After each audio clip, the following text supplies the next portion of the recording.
I suppose at some point this was going to be inevitable. We talked just a couple of weeks ago about what Twitter was going to do because its stock has been underperforming and people have some big questions about growth and its user engagement.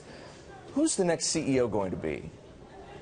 Well, the good news is that the board of directors have a number of interesting options. A number of them have been well discussed internally. They've got a good bench of folks, thanks to Dick's hard work over the last few months. So one name that's been talked about is Adam Bain, who heads up product and engages on the monetization side of the equation. They have Anthony Noto, who's heading the finance portfolio there.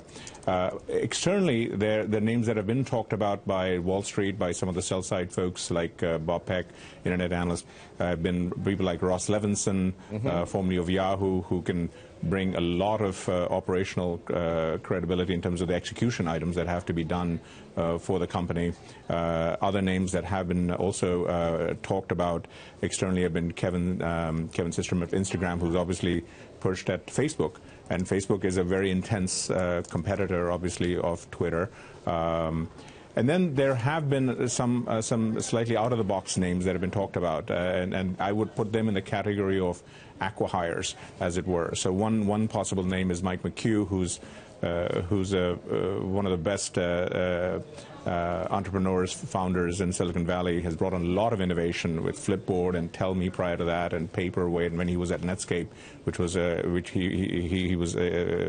Netscape acquisition back in the 90s, and one of the things that folks like McHugh bring, I mean, a lot of the discussion on Twitter has centered around, getting the mainstream fit right. You, Eric, talked about this morning about Twitter finding relevancy.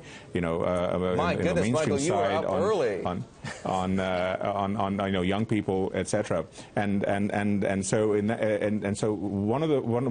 the Twitter's opportunity and challenges. One is to make it happen, and one is to acquire that. So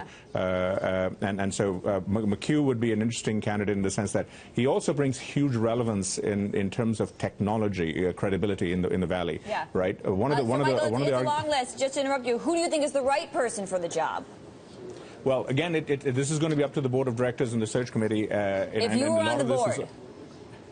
Well, I would say don't be afraid to think a little bit more out of the box than just a CEO kind of thing, because it's bringing the right makes a thing. So I think Mike McHugh would be a very interesting acqui-hire. People have talked about Jack having come back as a company, so there's a template of the Steve Jobs myth, right? Yes, there is something worth pointing out, I think, between some of the candidates or prospective candidates that you've raised, that some of them have a tech DNA. And some of them, like a Ross Levinson, for example, or even an Adam Bain, have something more of a media DNA. Which serves Twitter's interests better, tech or media? I don't think they need to make a binary choice. I mean, they have talked. The company, when it went public, has been operationally they've been absolutely embracing media.